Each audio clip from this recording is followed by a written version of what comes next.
My mother told our whole family I was too unstable to manage my father's inheritance, then left me alone with my brother's 4 kids on Thanksgiving while she flew to Paris. She thought the worst thing I would find was the group chat where they mocked my company. She was wrong. The worst thing was the email she sent our trust attorney 2 days earlier, asking whether grief made me legally unfit to control the business my dad had funded. And if you've ever watched a toxic family call someone unstable right before the paperwork proves them wrong, you'll understand why I stopped defending myself and started saving receipts. This is the kind of inheritance story people dismiss as family drama until the documents start talking. My name is Natalie Mercer. I'm 29, and I run Mekong Bloom Foods, a company that imports premium agricultural products from Vietnam into the United States. Coffee, cashews, freeze-dried fruit, spices, clean pantry goods. My family described it as selling snacks online, but most of my day is lab reports, FDA import files, moisture testing, pesticide residue screening, wholesale contracts, and arguing with freight brokers before sunrise because one missing temperature log can wreck a shipment. My father, Daniel, understood that before anyone else did. He died in a car accident when I was 24. At the will reading, my mother, Elaine, acted wounded when the attorney said Dad had left me a separate $240,000 inheritance account. She told everyone it was a little cushion because Natalie was sensitive. That was not what it was. Dad's letter said, "Build something with your name on it before this family teaches you to disappear." I used that money to start Mekong Bloom. I didn't buy a car. I didn't take a vacation. I paid for supplier audits, lab testing, packaging, freight deposits, and the first container that nearly made me throw up every time I checked my bank balance. 9 months later, we had $1.37 million in revenue, wholesale reorders, and a serious distributor meeting scheduled for Thanksgiving weekend. I didn't tell my family the number. I had learned that good news became family drama the second my mother touched it. My brother Brandon was the golden child. He was 34, unemployed in a way he called consulting, and somehow still treated like the future of the family. His wife, Melissa, had mastered the soft little laugh people use right before they insult you. They had 4 kids under 10, and somehow every holiday became everyone else's responsibility because Brandon was overwhelmed and Melissa needed support. 3 weeks before Thanksgiving, Mom called and said, "Your grandparents are coming Thursday morning. Your grandmother specifically asked for you." Asked. That mattered. My grandmother Vivian had been a vice president in global sourcing for a major organic grocery chain. She was sharp, intimidating, and not easily impressed. If Vivian asked to see me, I showed up. "I have a buyer meeting Friday," I said. Mom sighed like I had slapped her. "Your father would be embarrassed if you turned Thanksgiving into a business trip." That was how she always did it. She didn't yell first. She pressed on the bruise. Dad, family, duty, the 3 words she used whenever she wanted me small. So I went. When I arrived Wednesday evening, the house already felt staged. The dining table was set, but nobody was cooking. Brandon had 2 hard-shell suitcases near the garage. Melissa was whispering into her phone and stopped when I walked in. My mother hugged me with one arm and immediately looked over my shoulder at my laptop bag. "Still carrying that thing everywhere?" she asked. "I have work. It's Thanksgiving. It's also my company. It's..." Brandon laughed from the hallway. "Here we go. CEO of Cashews has entered the building." I ignored him, because that was usually the cheapest way to survive him. The first thing I noticed was black tape over the living room camera. My mother loved cameras. She once checked footage because a cousin moved her ceramic pumpkin 2 inches. "Camera's broken," she said before I asked. The second thing I noticed was a stack of children's pajamas folded on the guest bed. 4 sets, not 1. 4. "Are the kids sleeping here?" I asked. Melissa smiled too brightly. "Maybe. We're all just being flexible this year." That word bothered me. Flexible usually meant I would be bent. Thursday morning, I woke up to a child shaking my shoulder.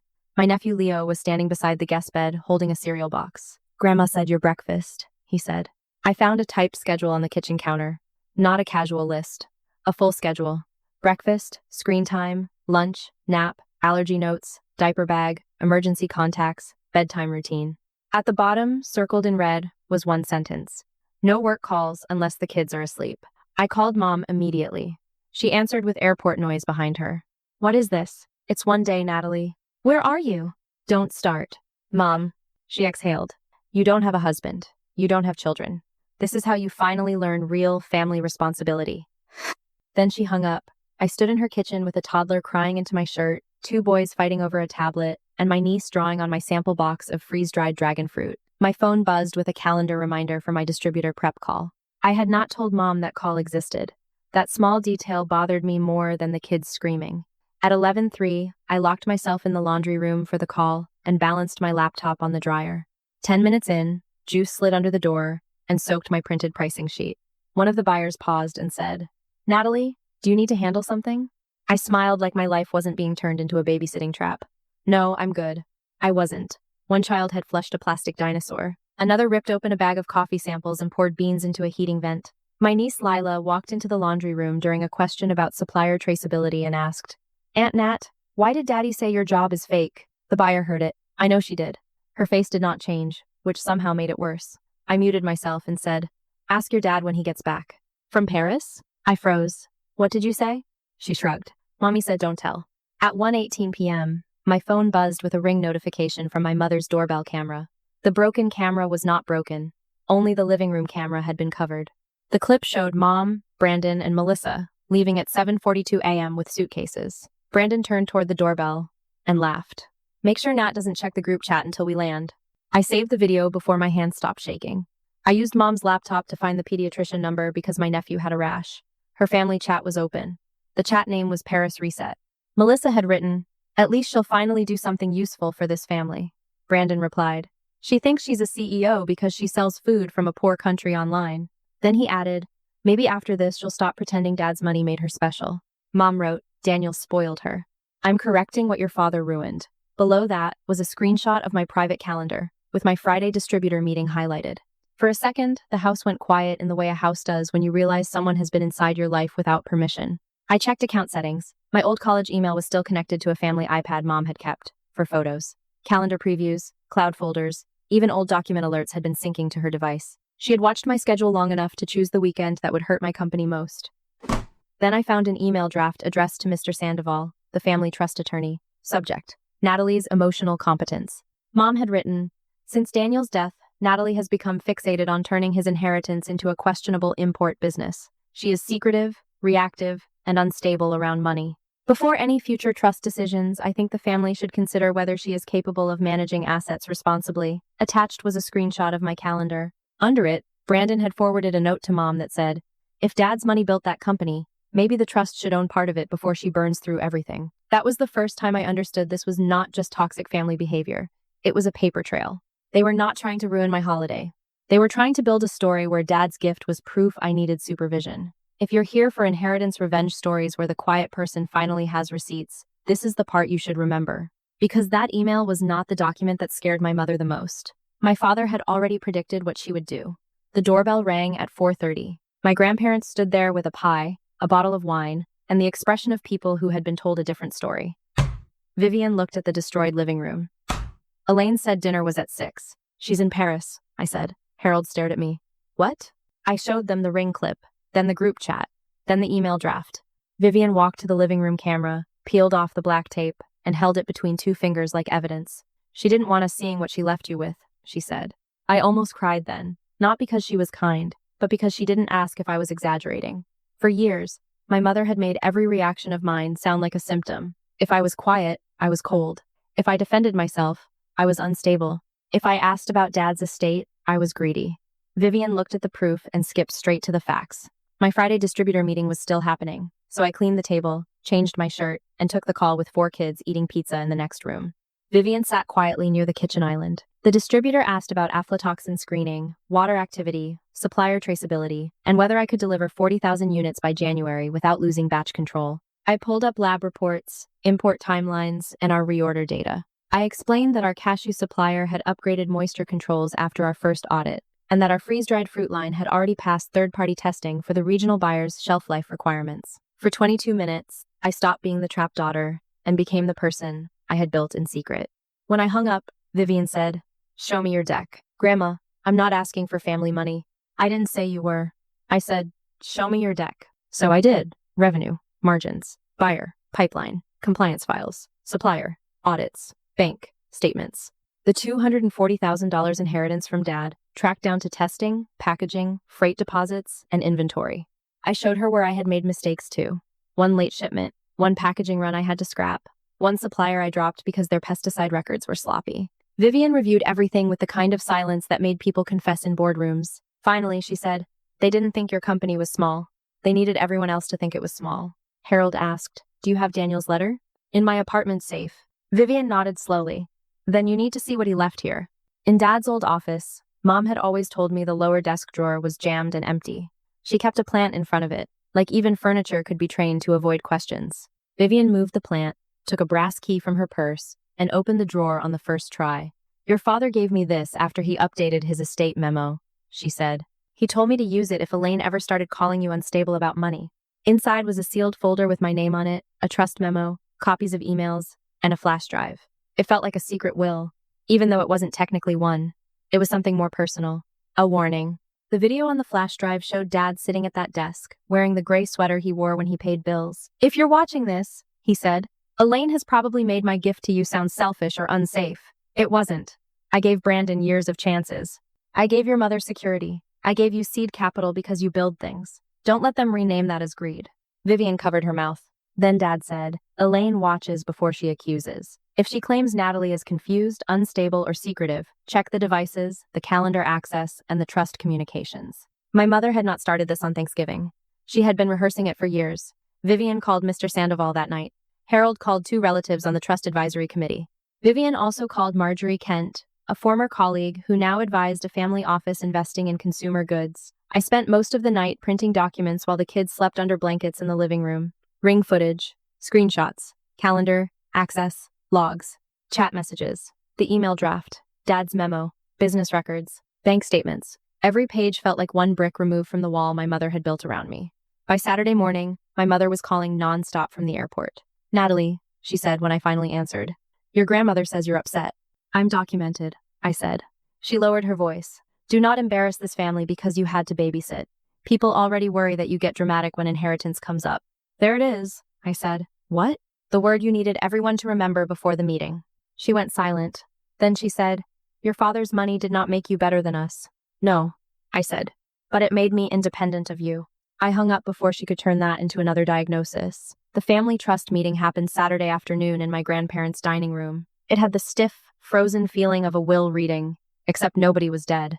The dead person had simply left receipts. Mom walked in with sunglasses on her head and a duty-free bag on her wrist.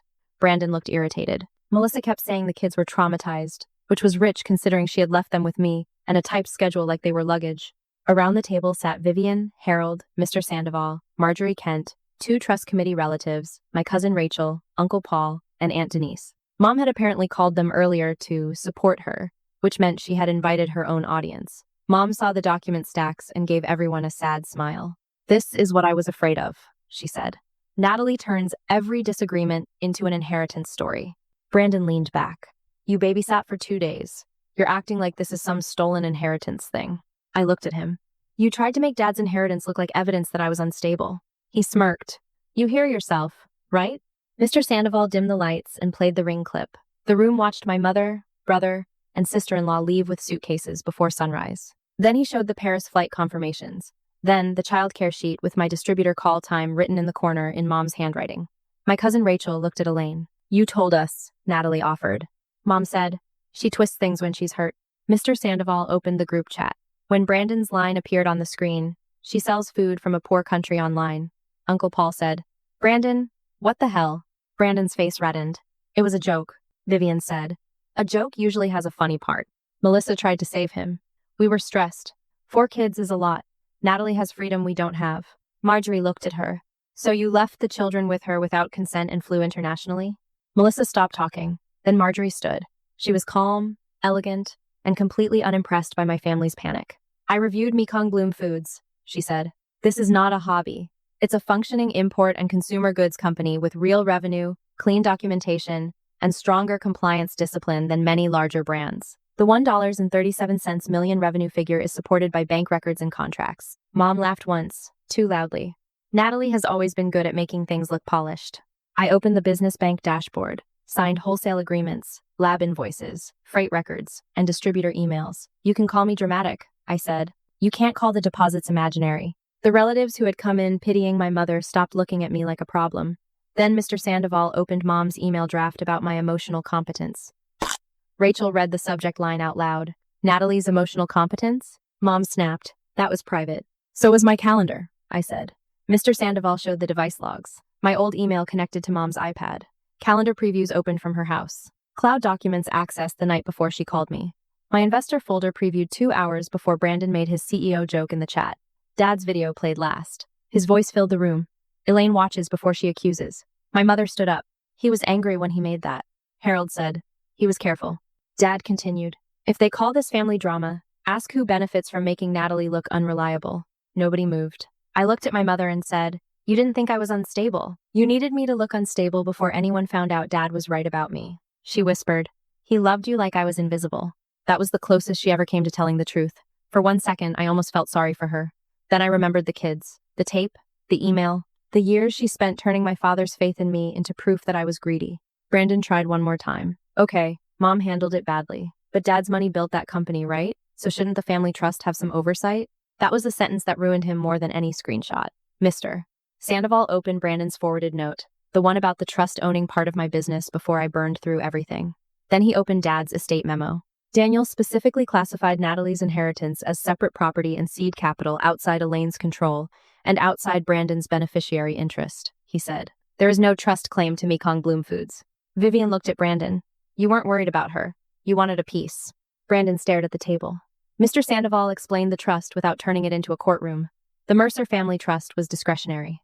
Elaine received support distributions after Dad died. Brandon was a conditional beneficiary. The trustees could restrict distributions if a beneficiary exploited another family member, manipulated trust communications, damaged family assets, or used false concerns about competence to influence inheritance decisions. Brandon laughed. You can't cut me off over a vacation.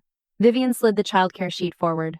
You used stolen calendar access to interfere with a business meeting tied to Daniel's separate inheritance gift. Marjorie placed a term sheet on the table. My office is prepared to lead an $860,000 investment into Mekong Bloom Foods, pending normal diligence. Vivian and Harold will participate through the trust's approved consumer goods allocation. Natalie remains controlling founder. Leston's advocated why. Melissa whispered, she gets rewarded? I said, no, I got evaluated. That line landed harder than I expected.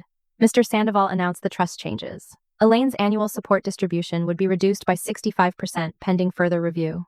That money would go into direct education and childcare accounts for Brandon's children, administered by an independent fiduciary. Brandon's future distributions would move into a restricted subtrust for his kids. He would no longer receive direct discretionary payments. Brandon exploded. So she gets a company and I get punished? Harold said. You got years of help and used it to become dependent. Mom turned to the relatives.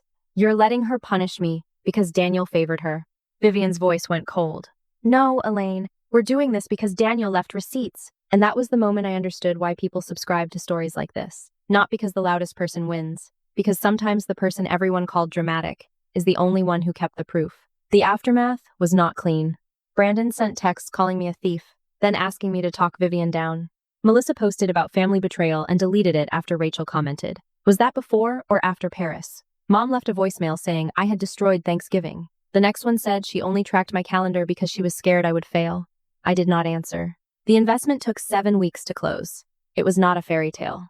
Margie's team questioned my margins, supplier contracts, insurance coverage, and import timelines.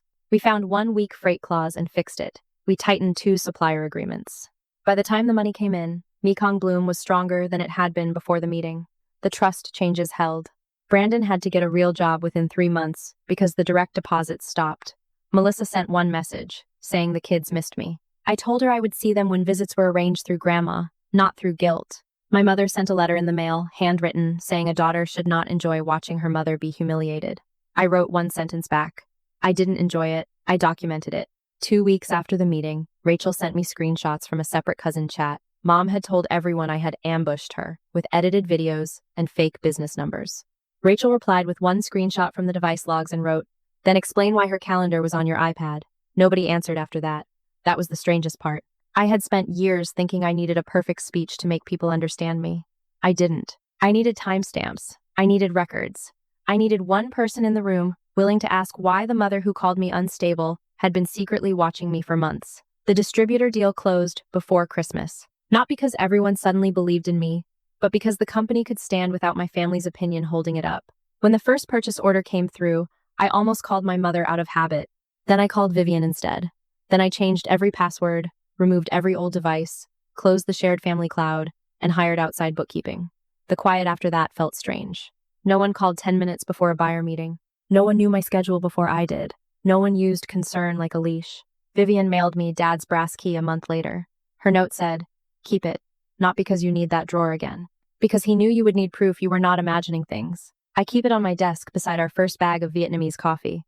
Sometimes, before investor calls, I touch it once. Not for luck, for memory. People can call it revenge, karma, or just another ugly inheritance story. I don't really care anymore. My brother would probably call it one of those revenge stories where the dramatic sister ruined everything. My mother still tells people she was only trying to protect me from a risky business. But I know what it was. It was a family betrayal built around a stolen inheritance narrative they almost made believable. Dad left me money, but more than that, he left me proof. He knew love without documentation could be rewritten by a toxic family. So, what would you have done if your mother tracked your private calendar, trapped you into babysitting, and tried to make your father's inheritance look like evidence you were unstable? Would you forgive her because she was your mother, or would you let the trust documents speak for you? Comment your answer, because I genuinely want to know where people draw the line with toxic family. And if you like inheritance stories where the family lies, the quiet daughter keeps receipts, and the paperwork finally answers back, subscribe to her confession room. There are more stories waiting.